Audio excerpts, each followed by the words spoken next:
dan dari nomor 13 yang akan mempresentasikan untuk penilaian ujian tengah semester kami, di mana kami akan memaparkan materi terkait eksekusi pada PTUN dengan dosen pengampu Bapak Muhammad Imam Kustom. Selamat menyaksikan.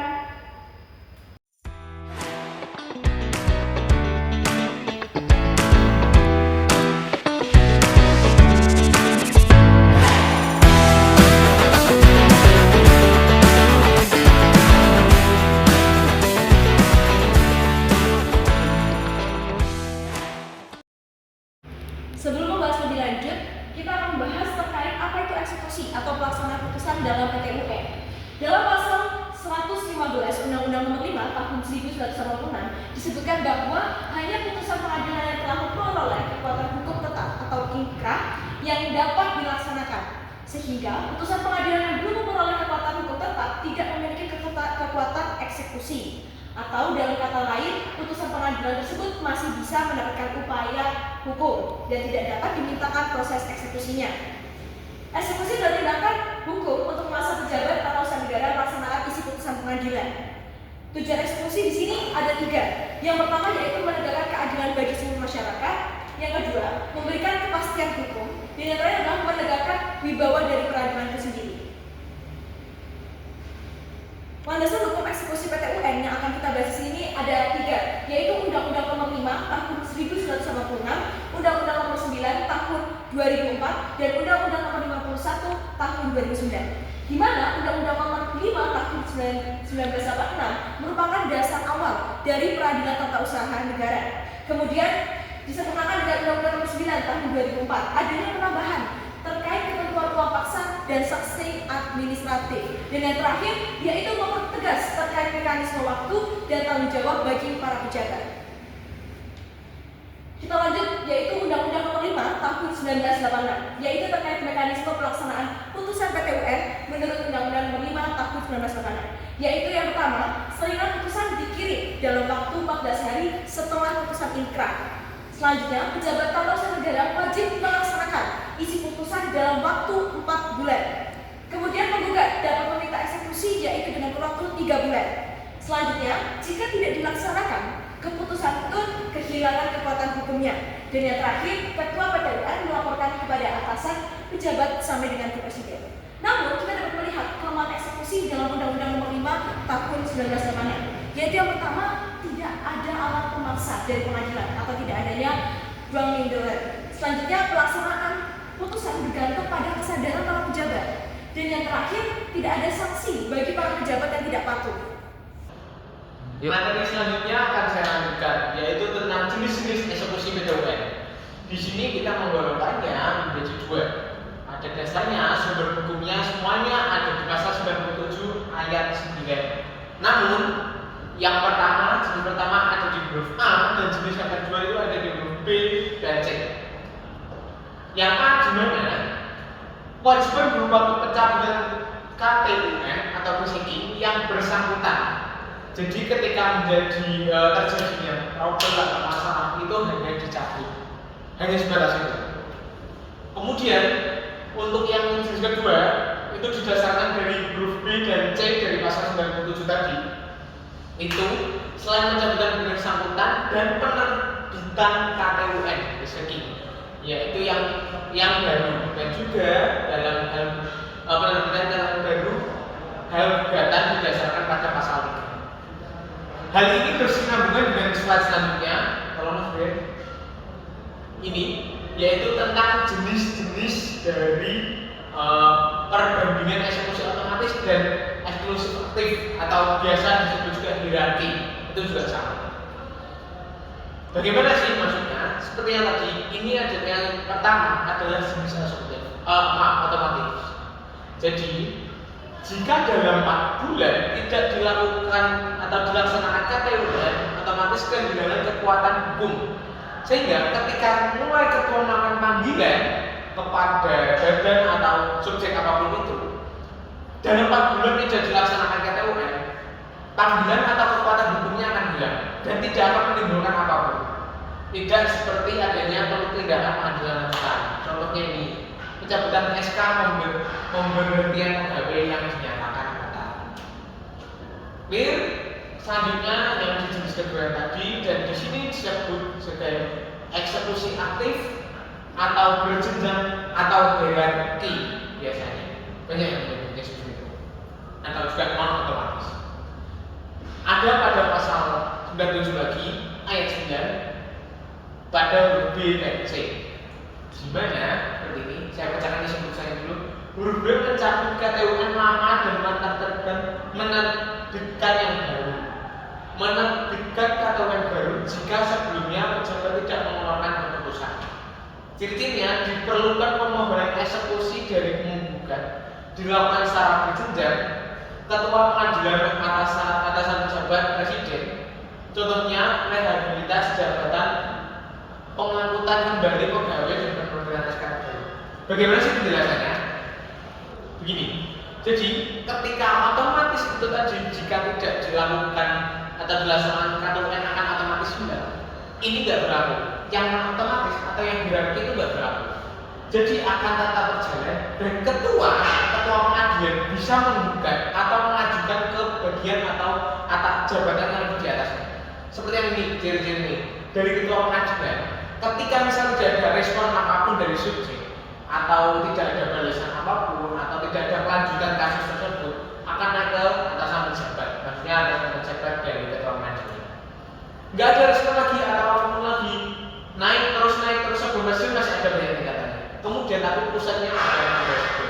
Itu ketika tidak ada respon dan tidak ada panggilan apapun, itu berbeda dengan yang eksekusi otomatis. Itu bedanya. Next. Kali ini ada membahas tentang Undang-Undang Nomor 9 Tahun 2004. Ini bersinggungan dengan tadi juga. Perubahan penting dalam Undang-Undang Nomor 9 2004 dikenakan uang paksa atau dongsong bagi pejabat yang tidak melaksanakan putusan. Adanya sanksi administratif bagi pejabat yang lalai. Nama pejabat dapat diumumkan di media sosial. Ini hanyalah perubahan undang-undang di mana ada 3 poin tambahan baru dari sebelumnya, yaitu adanya uang paksa karena sebelumnya belum ada. Terus adanya sanksi administratif bagi pejabat yang lalai. Kemudian nama pejabat sekarang sudah boleh diumumkan di media sosial. Di mana seperti yang kita tahu itu peraturan sebelumnya ini dapat dianggap pencemaran atau intinya nama pejabat yang bersinggungan dengan ini semua tidak boleh dipublikasi. Jadi peraturan ini yang baru ini telah diperbolehkan jika memang terbukti pejabat tersebut berhubungan atau terlibat dalam kasus ini. Kemudian ada juga kelemahan dari eksekusi dari UU Nomor 9 Tahun 2004 ini. Yang pertama, tidak ada pedoman besaran uang paksa. Betul sudah diperbolehkan kita mendapatkan uang paksa dari putusan ini, cuman kita tidak diberi standarnya. Kesalahan seperti apa yang harus diberikan nominal seberapa itu belum ada aturan yang atau di dalam undang-undang itu tidak ada yang mengatur itu. Hanya diperbolehkan saja. Kemudian sanksi administrasi tidak dijelaskan secara rinci. Betul, administrasi bagi pejabat yang lalai ini tidak dijelaskan detail bagaimana yang dianggap lalai itu seperti apa di sini. Terus sanksi administratifnya seperti apa saja selain pencabutan dan sebagainya itu memang belum detail. Kemudian yang terakhir, pengumuman di media sosial belum memberikan efek jerah. Betul, pada faktanya di lapangan meskipun sudah diberikan pada publik tentang hal-hal yang buruk atau setidaknya kita mau perbolehkan atau aturan ini diperbolehkan di media sosial agar terjadinya hukuman sosial. Namun pada faktanya pejabat yang ada di sini itu tidak terasa jerah atau tidak merasakan hukuman sosial itu sendiri. Jadi intinya penambahan aturan ini justru begini tidak berlaku seperti semestinya yang diharapkan. Seperti itu. Demikian penjelasan materi dari bagian saya, akan dilanjutkan oleh teman saya yaitu Brian. Terima kasih.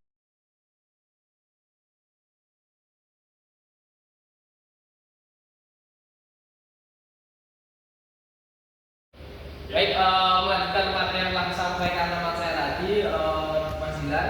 Saya akan melanjutkan materi dari Undang-Undang Nomor 51 Tahun 2009 tentang penguatan eksekusi dalam Undang-Undang Nomor 21 tahun 2009. Yang pertama adalah tentang tenggat waktu pelaksanaan ketentuan yang diperjelas, yaitu 60 hari untuk mencabut keputusan tata usaha negara. Yang kedua adalah 90 hari untuk menerbitkan keputusan tata usaha negara yang baru.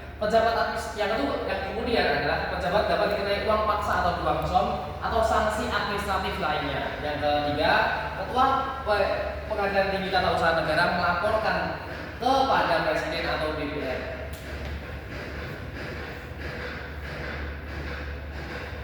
Kemudian adalah mengenai tentang hambatan dan tantangan dalam eksekusi peradilan tata usaha negara. Yang pertama adalah rendahnya kesadaran ketaatan pejabat untuk melaksanakan putusan yang sudah inkrah atau memiliki kekuatan hukum yang sudah tetap. Yang kedua adalah adanya lembaga eksekutorial yang kurang kuat yang memiliki kemampuan memaksa pelaksanaan selain sanksi administrasi dan publikasi.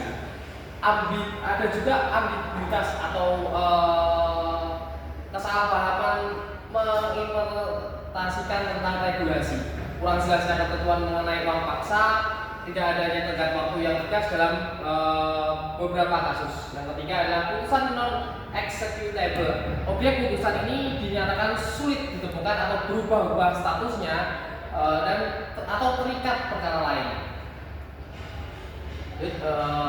Ada studi kasus tentang sulitnya pelaksanaan putusan KTUN, yaitu putusan nomor 240/SPPU/2018/PTUN-JKT.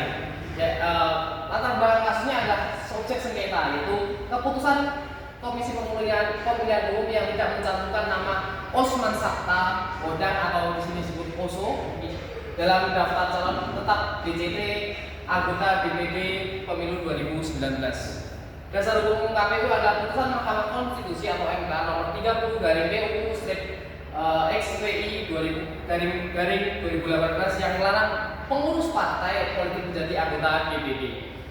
Putusan PT UN Jakarta ini adalah PT UN Jakarta melalui putusan nomor 242/D/SPPU/2018/PT UN Jakarta yang pertama adalah membatalkan surat keputusan Komisi Pemilihan Umum yang mengecualikan nama OSO. Yang kedua adalah memerintahkan KPU untuk menerbitkan surat keterangan yang baru yang memasukkan nama OSO ke dalam DCT atau daftar calon pemilih tetap DPD. Putusan ini telah berkekuatan hukum tetap atau inkrah. Nah, di sini kita lihat adalah tahap eksekusinya. KPU dalam prakteknya KPU tidak melaksanakan putusan PT UN tersebut. Nah, Ketua PT UN Jakarta mengeluarkan surat perintah eksekusi sesuai pasal 116 ayat 3 Undang-Undang Nomor 5 Tahun 1986. Nah, KPU tetap tidak menjalankan keputusan dengan alasan tunduk pada putusan Mahkamah Konstitusi yang bersifat final dan mengikat seperti yang dijelaskan dalam pasal 24C Undang-Undang Dasar 45. Sekian yang bisa saya sampaikan, mungkin itu saja.